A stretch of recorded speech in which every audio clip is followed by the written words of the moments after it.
The phone rang during breakfast and everything changed.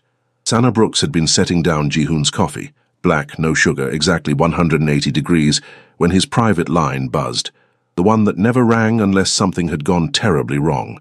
She watched his jaw tighten as he glanced at the unknown number, watched his fingers drum once against the marble table before he answered. The voice on the other end spoke rapid Mandarin. Ji-hoon's face went blank, then pale. His eyes cut to his second-in-command across the table, then to the window overlooking Manhattan's Koreatown, then, for just a fraction of a second, to her. Sana's breath caught. She knew that look. Panic, barely contained behind a mask of control. The voice continued, sharp and threatening. Ji-hoon's fingers pressed white against his phone. He didn't speak Mandarin, neither did anyone in his organization. Whoever was calling knew that, knew they had him cornered. "What do they want?" his second asked in Korean. Ji-hoon's silence was answer enough. He didn't know. Sana's hands trembled as she set the coffee pot down. Every instinct screamed at her to stay quiet, stay invisible, stay safe. She'd spent 3 years hiding. 3 years building this perfect disguise as just another housekeeper in just another wealthy household. But the voice on that phone, she recognized the cadence, the dialect, the threat. Before she could stop herself, before she could remember why she'd buried this part of herself, Sana stepped forward and held out her hand. "Sir," she said quietly, "may I?" Ji-hoon stared at her like she'd grown a second head. Sana Brooks, quiet, efficient, almost invisible Sana who'd worked in his penthouse for 8 months, stood with her hand extended, asking for his phone during a crisis call. Her dark eyes held something he'd never seen before. Not fear, not confusion, recognition. "Do you speak Mandarin?" The question came out harder than he intended. "Yes, sir." Her voice remained steady, but he caught the slight tension in her shoulders, the way her locks had started to slip from the neat bun she always wore. "I can translate." The voice on the phone barked something sharp. A demand. A threat. Ji-hoon had built an empire on reading people, on knowing when to trust and when to eliminate. Right now, with a hostile caller on the line and no one else in the room who could understand a word, he had exactly one option. He handed her the phone. Sana's fingers wrapped around it, and something shifted in her posture. Her spine straightened. Her expression cooled. When she lifted the phone to her ear and spoke, the Mandarin that flowed from her lips was flawless, native, dangerous. "This is Sana Brooks. State your business." Ji-hoon watched her face change as she listened, watched color drain from her deep brown skin, watched her hand tighten on the phone until her knuckles showed strain. "I don't know what you're talking about," she said in Mandarin, her voice sharp. "That has nothing to do with—" The person on the other end cut her off. Sana's eyes widened, then narrowed. When she spoke again, her words came faster, more urgent. "Debts of blood don't expire." Ji-hoon's second-in-command, Min-soo, stood abruptly. "Boss, what's happening?" But Ji-hoon held up a hand, silencing him, because he was watching Sana's face and what he saw there made his blood run cold. Not confusion, not surprise, terror, pure, visceral terror. She lowered the phone slowly, her breathing shallow. For a long moment she just stood there, staring at nothing. Then her gaze cut to Ji-hoon, and he saw calculation behind the fear, saw her weighing options, measuring exits, preparing to run. "Hang up," he said quietly. She did. The silence in the penthouse stretched taut. Morning light streamed through floor-to-ceiling windows, illuminating the sleek, modern furniture, the art on the walls, the carefully controlled world Ji-hoon had built. Outside, New York hummed with life. Inside, everything had stopped. "Translate," Ji-hoon commanded. Every word. Sana's throat worked. "He said your shipment from the port of Los Angeles has been intercepted. He's holding it ransom for $5 million. He wants the money by midnight, or he'll sell your cargo to your competitors and send proof of your smuggling operations to the FBI. Min-soo cursed in Korean. Who was it? Which organization? But Ji-hoon was still watching Sana, watching the way she held herself like a soldier, not a housekeeper, watching the way her eyes tracked the exits without seeming to, watching the way her hands had stopped trembling and gone completely still. "Who are you?" he asked softly. She met his gaze. "I'm your employee, Mr. Kang." "No." He stood, and at his full height, 6'3", with the build of someone who'd done more than order violence, who'd committed it personally. He saw her fight, not to step back. "My employee doesn't speak fluent Mandarin. My employee doesn't recognize triad threats. My employee doesn't use phrases like, 'debts of blood don't expire.' Color touched her cheeks. Anger, shame, fear. That's a common saying, she tried. In the Chinese underworld. Ji-hoon moved closer, his voice dropping to something dangerous. I'm going to ask you again, and this time I want the truth. Who are you? Sana's jaw tightened. For a moment, he thought she might bolt, might try to run. He'd already signaled Min-soo to block the door without her noticing. Instead, she lifted her chin and said, My name is Sana Liang Brooks. My father was Marcus Liang. 3 years ago, he was accused of stealing $5 million in conflict diamonds during a negotiation between the San Francisco Triad and the Kim family syndicate in Los Angeles. He disappeared. They've been looking for him ever since. The room went deadly quiet. Ji-hoon's mind raced through connections, through names, through old debts and older grudges. The Kim family. He knew them, distantly. Business associates of his father's generation, and a theft 3 years ago. The Kim family lost those diamonds, Min-soo said slowly. They suspected an inside job. It caused a war between them and the Triad that lasted 6 months. I know. Sana's voice was hollow. My father was the translator at the negotiation. When the diamonds disappeared, both sides blamed him. The Triad wanted blood, the Kims wanted their money. Dad took me and ran. 3 months later, I woke up and he was gone. Just gone. No note, no explanation, no body. So you became a maid. Ji-hoon's voice held no sympathy, only calculation. You changed your name, hid in my house, and waited. I survived, she corrected sharply. I erased Sana Liang. I became Sana Brooks. I moved across the country and found work where no one would look twice at me, where I could disappear. Until today. She nodded. Until today. That call. It was Chen Wei, head of the San Francisco Triad. He's been hunting my family for 3 years, and now he knows I work for you. Ji-hoon felt the pieces clicking into place, felt the walls closing in. What did you tell him? That I don't know where the diamonds are, that I haven't seen my father since he disappeared, that his grudge is with a dead man. And? Sana's expression hardened. And he said if the Kang family is harboring a Liang, then the Kang family has inherited the debt.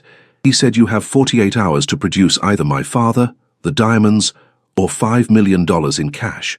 Otherwise he's coming to collect in blood. Min-soo exploded. This is insane. We had nothing to do with... It doesn't matter. Ji-hoon's voice cut through the anger like ice. He's using this as an excuse. The Triad has been trying to move into our territory for 2 years. This gives them justification. He turned back to Sana, and what she saw in his face made her breath catch. Not rage, not betrayal. Something colder, more calculating. You brought a war to my door, he said quietly. I didn't mean to... Intent doesn't matter, results do. He moved past her toward the windows, his hands sliding into his pockets. Below, Koreatown stretched out in a grid of restaurants and shops, of his businesses and his people, his responsibility. Chen Wei thinks he can use you to leverage me. He's wrong. Sana's voice came out small. What are you going to do? Ji-hoon looked at her reflection in the glass. This woman who'd served his coffee and cleaned his home and hidden a lifetime of secrets behind downcast eyes. This woman who spoke like the underworld and moved like a fighter. This woman who'd just made him a target. I'm going to find out if your father really stole those diamonds, he said. And then I'm going to decide whether you're worth the war you just started. Sana sat in Ji-hoon's office while he made calls, sharp-clipped conversations in Korean that she couldn't fully follow but understood the tone of. Danger, mobilization, war prep. Min-soo watched her from his position by the door like she might explode at any moment. I should leave, she said quietly. If I disappear again, maybe Chen Wei will... He'll hunt you down and kill you to make a point.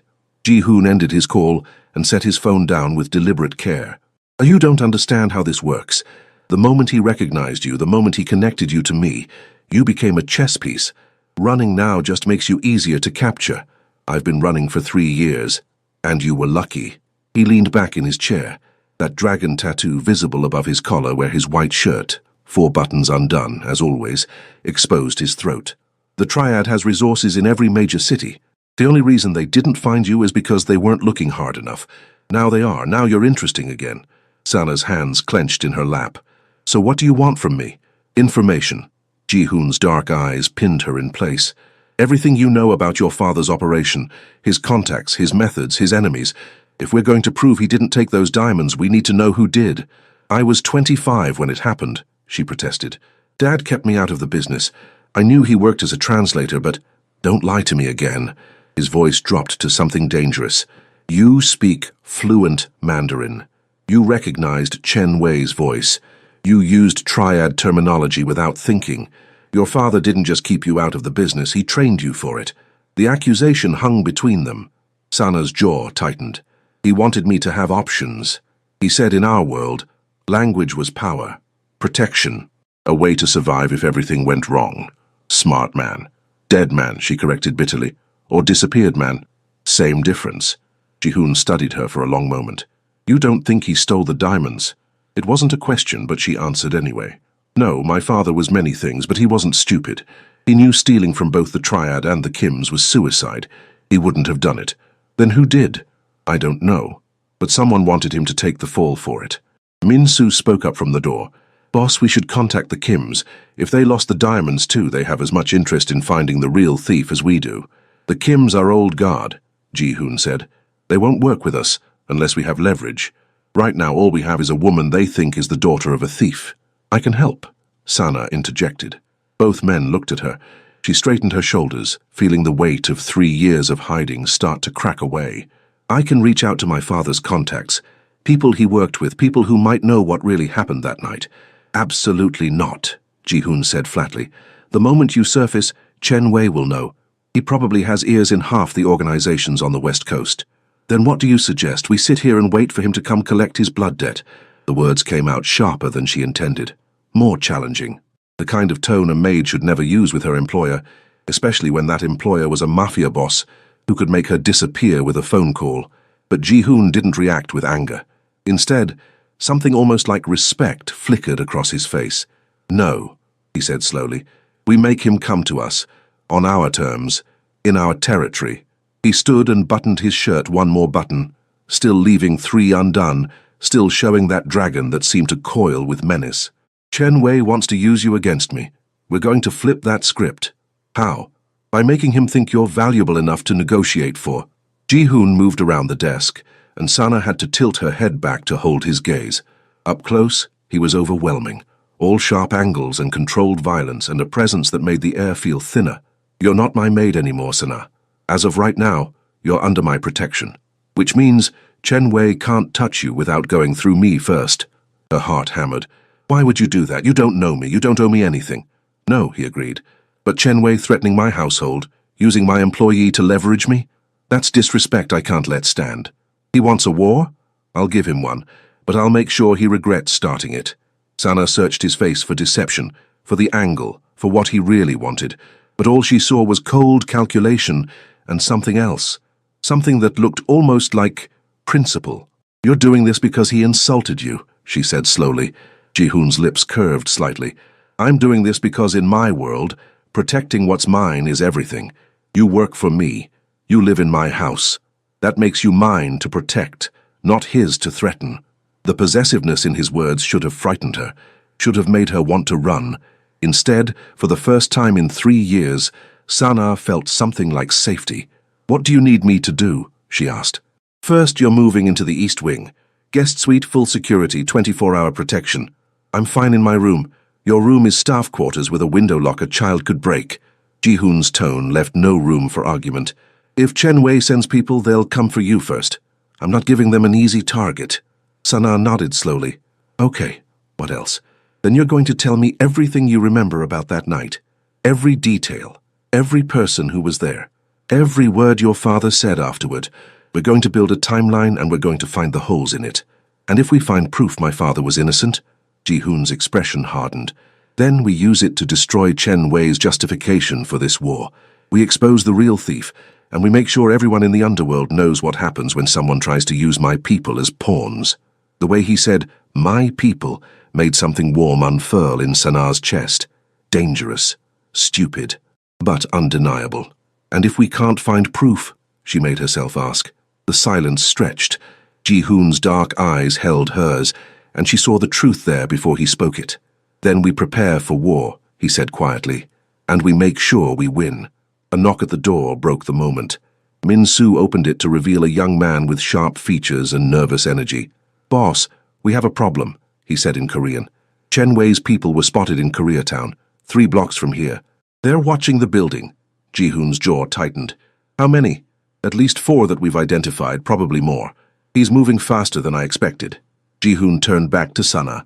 Change of plans. You're not leaving this penthouse until I've secured the perimeter. Min-soo, get her moved to the east wing now. Double the guards on all entrances. No one gets in or out without my personal clearance. Yes, boss. As Min-soo gestured for Sana to follow him, Ji-hoon caught her wrist. His grip was firm but not painful, and the heat of his skin against hers sent electricity up her arm. Sana, he said, his voice low enough that only she could hear. I meant what I said. You're under my protection now. That's not conditional. That's not temporary. Until this is over, you're mine to guard, understand? She nodded, not trusting her voice. Good. He released her, but his eyes stayed locked on hers. Because I don't lose what's mine. Ever. The East Wing guest suite was 3 times the size of Sana's former room, with floor-to-ceiling windows overlooking Central Park, a king-size bed with silk sheets, and a bathroom bigger than some apartments she'd lived in. It felt like a gilded cage. She stood at the window, watching the city lights flicker in the darkness, and tried to process how completely her life had shattered in the span of 6 hours. This morning, she'd been invisible, safe. Now she was the center of a war between organizations that could kill her without blinking, and Ji-hoon had declared her his to protect. The thought shouldn't have made her feel, whatever this was, warm, secure, wanted. You're insane, she muttered to her reflection. He's a criminal, he kills people. He's not your hero. But he'd stood between her and Chen Wei without hesitation, had mobilized his entire organization to keep her safe, had looked at her like she mattered. A knock at the door made her spin. Yes? It's Min-soo. Boss wants to see you in his office. Sana took a breath and opened the door.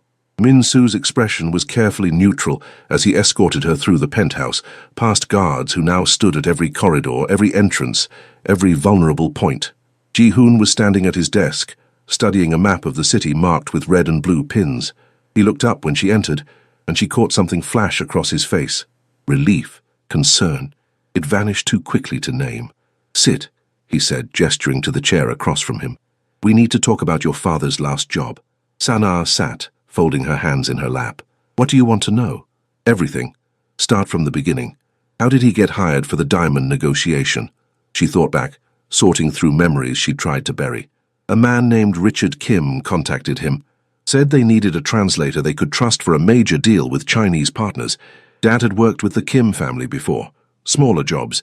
He thought this was his chance to prove himself. What did he tell you about the job? Not much. Just that it was high stakes. That both sides were nervous. That if it went well, we'd finally have enough money to... She trailed off. To what? Sana's throat tightened. To leave. To disappear properly.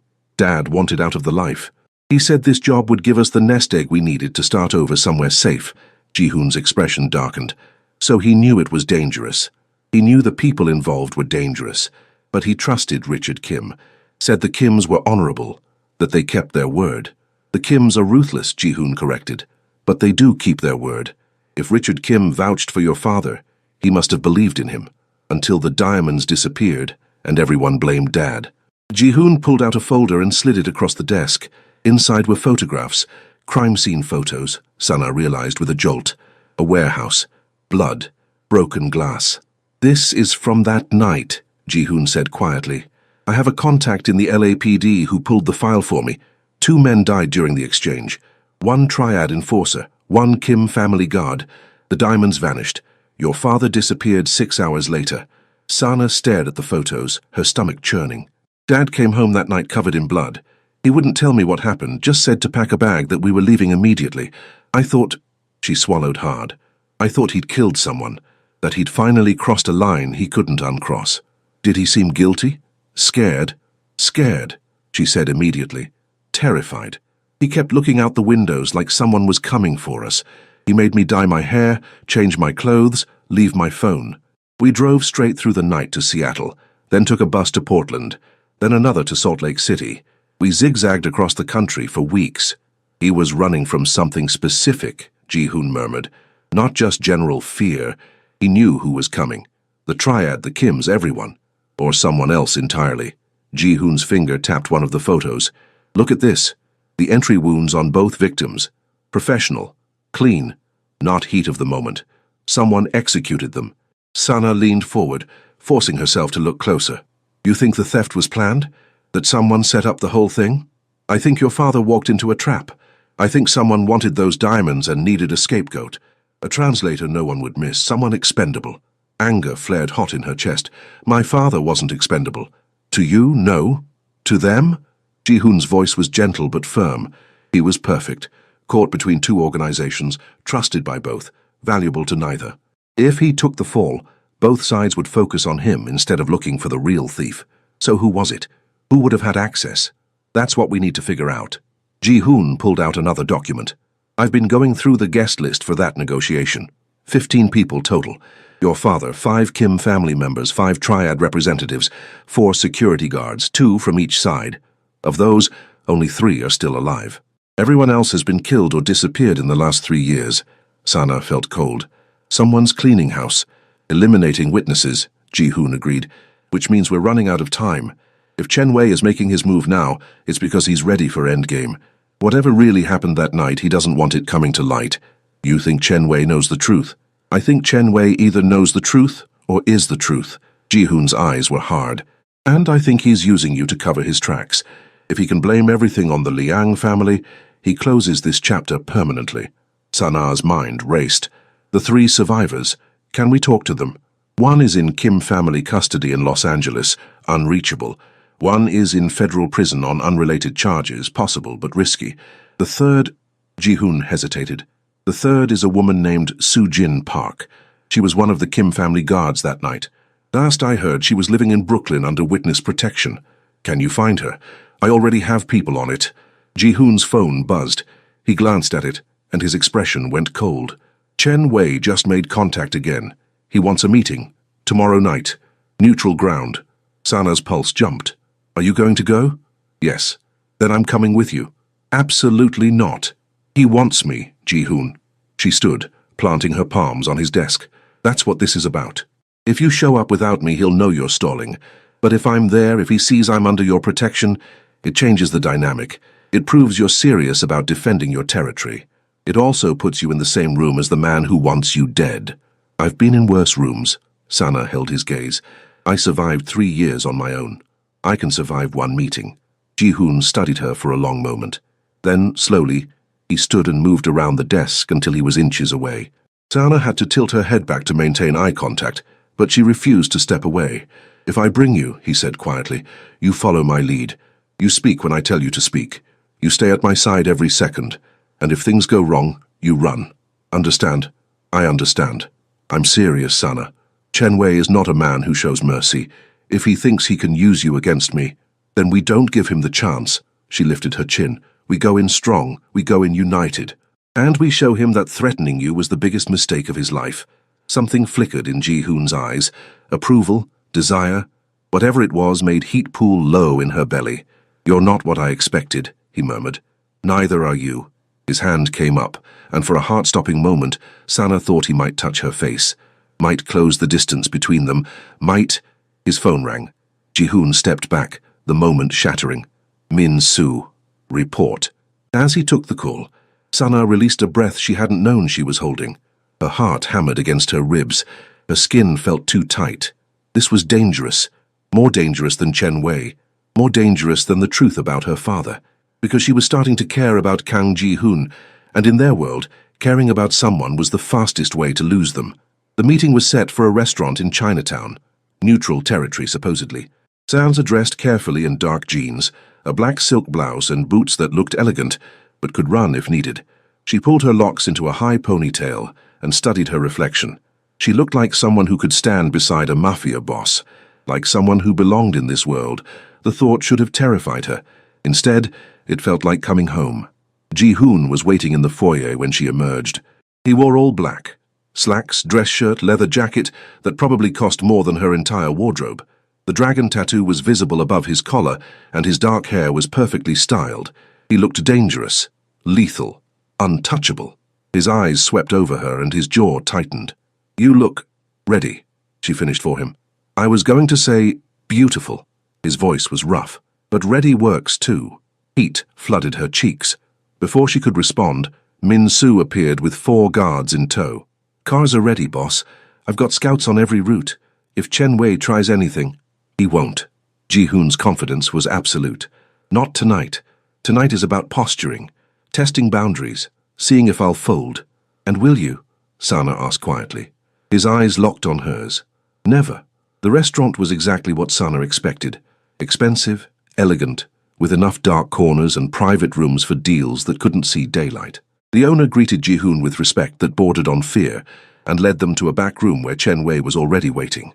He was older than Sana remembered, mid-50s with silver threading through his black hair and lines carved deep around his eyes.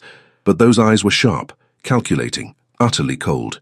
2 guards flanked him, both armed, both watching with the stillness of predators. Kang Ji-hoon. Chen Wei spoke in Mandarin, his voice smooth. Thank you for accepting my invitation. Chen Wei. Ji-hoon inclined his head slightly. Respect without submission. You made it difficult to refuse. Chen Wei's gaze slid to Sana, and she felt the weight of it like a physical thing. And you brought the girl. How interesting.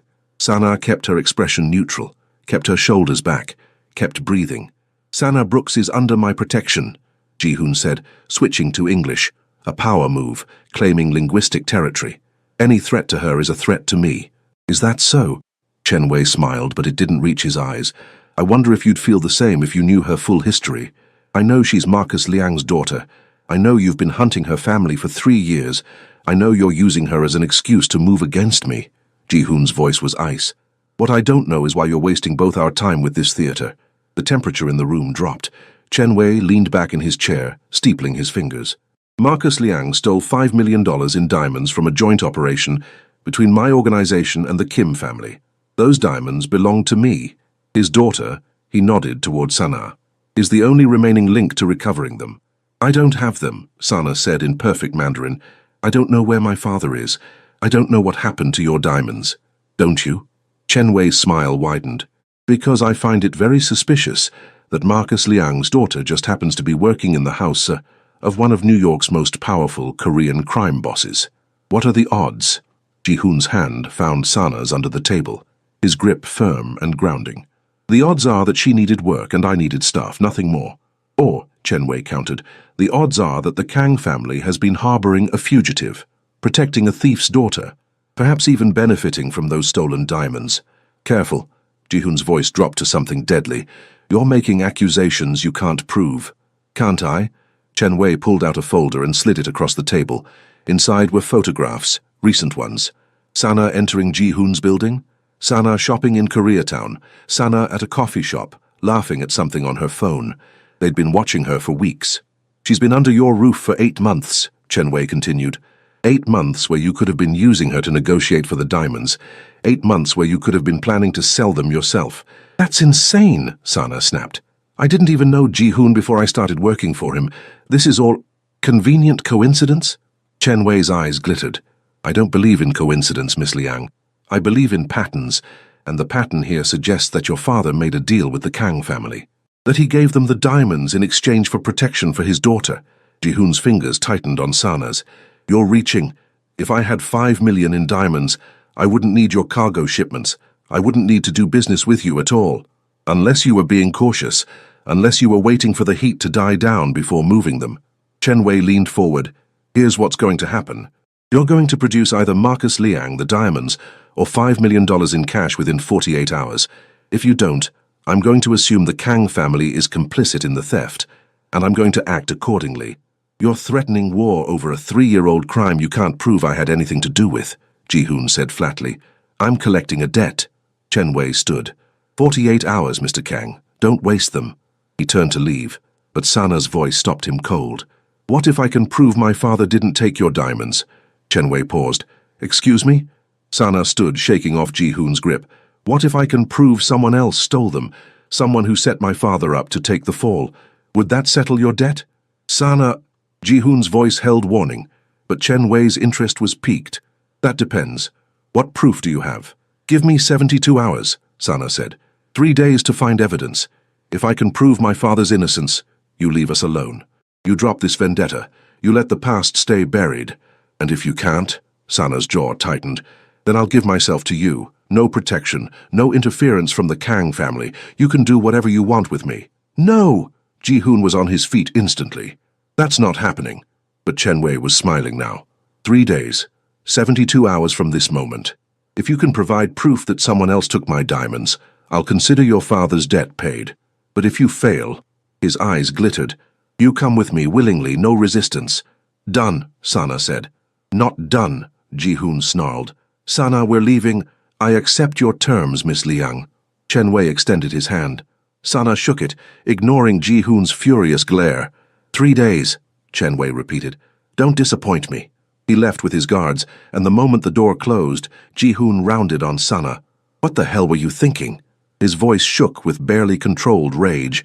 "You just bet your life on a 3-year-old mystery with no leads and no evidence." "I bought us time," Sana shot back, "and I gave us a goal. Chen Wei was never going to believe you didn't have the diamonds, but if we can prove who really took them, we have 3 days to do what the LAPD, the FBI, and 2 criminal organizations couldn't do in 3 years. Ji-hoon's hands gripped her shoulders. "Do you understand what you just agreed to? If we fail, he'll kill you. Slowly, painfully. And there's nothing I can do to stop him because you gave your word. Then we don't fail." Sana met his gaze steadily. "We find Sujin Park. We get her testimony. We figure out who really stole those diamonds. And we make Chen Wei eat his accusations. And if we can't, then I face the consequences. Alone." "No." Ji-hoon's voice was raw. "Not alone. Never alone. I told you, you're under my protection. That doesn't end because you made a stupid deal. Ji-hoon, I don't lose what's mine, Sana, remember?" His forehead pressed against hers, his breath warm on her lips. "And you're mine now, whether you meant to be or not." Her heart stopped, started again, too fast. "We have 3 days," she whispered. "Then we'd better not waste them." They found Sujin Park in a rent-controlled apartment in Brooklyn, living under the name Sarah Park and working as a night shift nurse. She answered the door with suspicion, etched into every line of her face, and the moment she saw Sana, recognition flared. "You're Marcus's girl," she breathed. "Yes," Sana said. "We need to talk. About the night the diamonds disappeared." Sujin tried to close the door. Ji-hoon's hand stopped it. "Please," Sana added. "My life depends on it." Something in her voice must have convinced Sujin, because after a long moment, she stepped back and let them in. The apartment was small but neat, with medical textbooks stacked on the coffee table, and photos of a family Sana assumed wasn't really Sujin's covering the walls, creating a false history, a false life, just like Sana had done. "I can't help you," Sujin said immediately. "I told the cops everything I knew 3 years ago. They didn't believe me then. No one's going to believe me now." "Tell us anyway," Ji-hoon said quietly. Sujin looked between them, this powerful Korean crime boss and the black woman with haunted eyes, who looked so much like the translator she'd once worked with. Finally, she sighed and sat down. "The negotiation was supposed to be simple," she began. "The triad had diamonds, the Kims had cash. Your father was there to translate the terms, make sure both sides understood the deal. I was there as security." "What went wrong?" Sana asked. "Everything." Sujin's hands twisted in her lap. About halfway through the negotiation, the lights went out, just for 30 seconds. When they came back on, the diamonds were gone and 2 men were dead. Everyone started shouting, pointing guns. Your father tried to calm everyone down, but what? But someone had blood on their hands, literal blood, and it wasn't your father. Sana leaned forward. "Who?" Sujin's voice dropped to barely a whisper. "Richard Kim." The name hung in the air like a bomb. "Richard Kim," Ji-hoon repeated slowly. "The man who hired Marcus Liang." Sujin nodded. "He had blood on his sleeve. I saw it. But then he pointed at your father and started screaming that Marcus had betrayed them, that Marcus had stolen the diamonds in the chaos, and everyone believed him because Marcus ran." "He ran because he knew they'd kill him," Sana said hoarsely. "Maybe. Or maybe he ran because he knew the truth, that Richard Kim had set him up, that the whole thing was a trap." Sujin's eyes were wet. "I tried to speak up, tried to tell them what I'd seen. The Kim family kicked me out, told me to keep my mouth shut or I'd disappear too. So I ran, changed my name, hid. Why would Richard Kim steal his own family's diamonds?" Ji-hoon's mind was racing through possibilities. "Insurance fraud," Sana suggested. "He steals them, blames the triad, and the Kim family collects twice. Once from insurance, once from whatever Richard sold the diamonds for. Or he had debts," Sujin added. "The Kim family is ruthless with their own. If Richard owed money, if he'd made mistakes, stealing the diamonds and blaming it on the negotiation might have been his only way out." Ji-hoon pulled out his phone and made a call. Min-soo, I need everything you can find on Richard Kim. Bank records, property holdings, known associates, and find out where he is right now. He listened for a moment, his expression darkening. When? I see. Thank you. He ended the call and looked at Sana. Richard Kim died 6 months ago. Car accident in Los Angeles. Single vehicle collision, no witnesses. That's convenient, Sana said bitterly. Too convenient, Ji-hoon agreed. Someone's tying up loose ends. Soo-jin stood abruptly. You need to leave. If you're investigating this, if you're asking questions, whoever killed Richard will come for you too. Will come for me. Then come with us, Sana urged. We can protect you. Ji-hoon has resources. I've been hiding for 3 years. I'm not stopping now. Soo-jin moved toward the door. I'm sorry about your father. I'm sorry I couldn't do more. But I have a life here, a real life. I won't risk it. Ji-hoon pulled out a card and set it on the table. If you change your mind, or if anyone comes asking questions about that night. Soo-jin didn't touch the card, didn't acknowledge it, just opened the door and waited for them to leave. In the car, Sana pressed her palms against her eyes. We're running out of time. We have Soo-jin's testimony, but it's not enough. Chen Wei will never believe it without proof. Then we find proof. Ji-hoon's voice was determined. Min-soo is pulling Richard Kim's financial records. If he stole those diamonds, he had to liquidate them somewhere. We find the buyer, we find the trail. We have less than 48 hours. I know. Sana looked at him. This man who'd dropped everything to help her, who'd put his organization at risk for a woman he barely knew. Why are you doing this, really? Ji-hoon was quiet for a long moment. Then, because when I look at you, I don't see my maid. I see someone who survived 3 years of hell alone. Someone who speaks 5 languages and knows how to disappear, and still chose to surface to save me from a threat I didn't even know was coming. He turned to face her, his dark eyes intense. I see someone worth fighting for, worth protecting, worth... He didn't finish, didn't need to. Sana's breath caught. Ji-hoon? His phone buzzed. He glanced at it and cursed in Korean. Min-soo found something. We need to get back to the penthouse now. The drive back was tense, silent. Sana's mind raced through possibilities, through timelines, through the fragments of truth they'd collected. Richard Kim had blood on his hands. Richard Kim was dead. Someone was cleaning up witnesses. Who benefited from keeping the truth buried? At the penthouse, Min-soo had papers spread across Ji-hoon's desk. Boss, look at this. 3 weeks after the diamond theft, Richard Kim made a deposit of $2.3 million into an offshore account. Half the value of the diamonds, Ji-hoon murmured. Exactly, but here's where it gets interesting. Min-soo pulled up another document. That account was accessed last month. Someone withdrew the entire balance. Who? The account is owned by a shell corporation, but I traced the corporate filings and guess who's listed as the director? Sana's blood ran cold. Chen Wei. Chen Wei, Min-soo confirmed. The room went silent. He knew, Sana whispered. Chen Wei knew Richard Kim stole the diamonds. Knew Richard was dead. He's been sitting on this information for 3 years. Because he was waiting, Ji-hoon said slowly. Waiting for the perfect opportunity to use it. And when you surfaced, when he found Marcus Liang's daughter working for a rival organization, he saw his chance. A chance to do what? To start a war. To use the diamond theft as justification for moving against me. Against my territory. Ji-hoon's hands clenched. He never cared about the diamonds. He cared about the excuse they gave him. So he blamed my father, hunted my family, let us suffer for 3 years. Sana's voice shook with rage. All so he could eventually use us as pawns in his expansion plans. Yes, the single word was damning. Sana stood, pacing.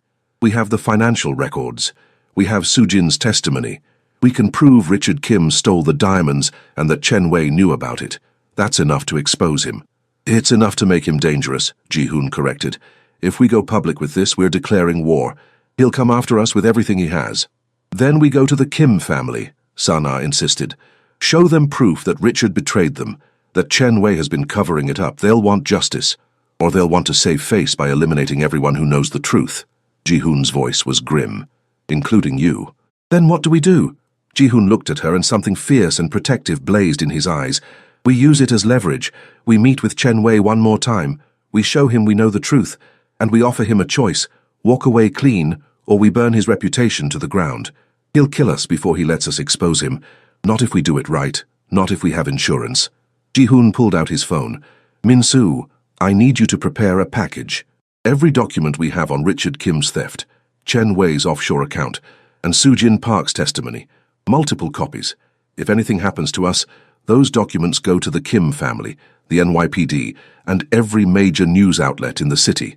You're creating a dead man's switch, Sana realized. I'm creating a deterrent. Chen Wei is smart enough to know that killing us would expose everything. As long as we're alive, his secret stays buried. The moment we die, it all comes out. What if he doesn't care? What if he decides the risk is worth it? Ji-hoon stepped close, his hands framing her face. Then we fight. Together. But I'm not letting him take you, Sana. I'm not letting him take anything. His thumb brushed her cheek, and Sana realized she was crying. When had she started crying? I'm scared, she admitted. I'm so tired of being scared. I know. Ji-hoon's voice was unbearably gentle. But you're not alone anymore. You hear me? Whatever happens, you're not facing it alone. The last 48 hours crashed over her. The fear, the adrenaline, the desperate hope that maybe, just maybe, they could survive this. And underneath it all, this impossible, dangerous feeling growing between them. She kissed him. It was impulsive, reckless, probably the worst decision she could make. But his lips were warm, and his hands were steady.